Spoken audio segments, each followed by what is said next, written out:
Ouch! Kim, kung dati ay kinaiinisan at pinanggigigilan, ngayon naman ay kinakaawaan.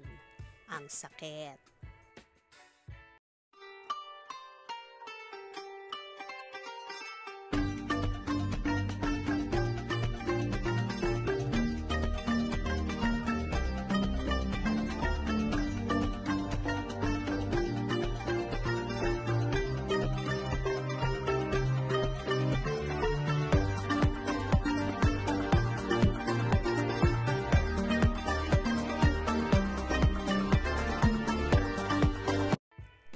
Sa wakas, tila nag-iba na ang ihip ng hangin sa pakiramdam ng mga netizen tungkol kay Kim Chiu. Kung noon ay galit na galit sila sa karakter ni Kim na si Juliana Luwalhati sa linlang, ngayon ay nakaramdam na sila ng awa. Yun nga, sa halip na gigil at puot kay Juliana ang ma-feel nila, napalitan ito ng simpatiya sa latest episode nito sa Prime Video kung saan kinasal si Paolo Avellino kay Heaven Perelejo. Sa eksenang yon ay makikitang todo ang emote ni Kim na tila pinagsisisihan ang mga kasalanan niya kay Victor.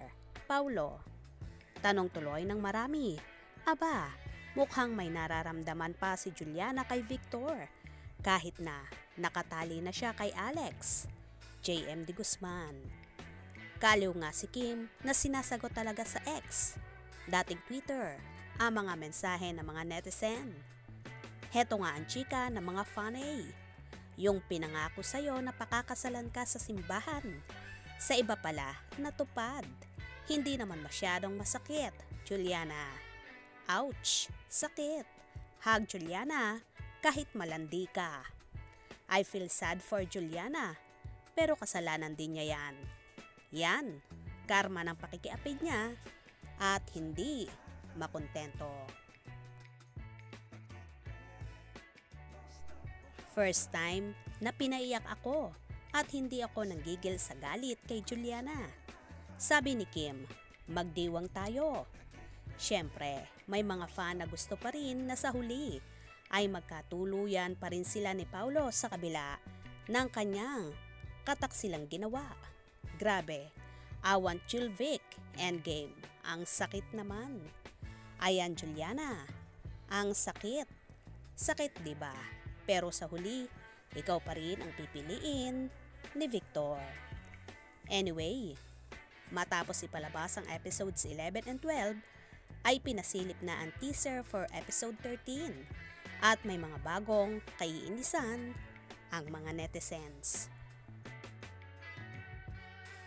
Well, tila nga nagbago ang ihip ng hangin. Kung noon ay kinaiinisan at pinanggigigilan si Juliana, aba, ngayon naman ay kinakaawaan siya. Kaya naman tumutok at wag na wag pahuhuli sa mga maiinit na kaganapan. Anong inyong magiging reaction sa bidyong ito? Comment below.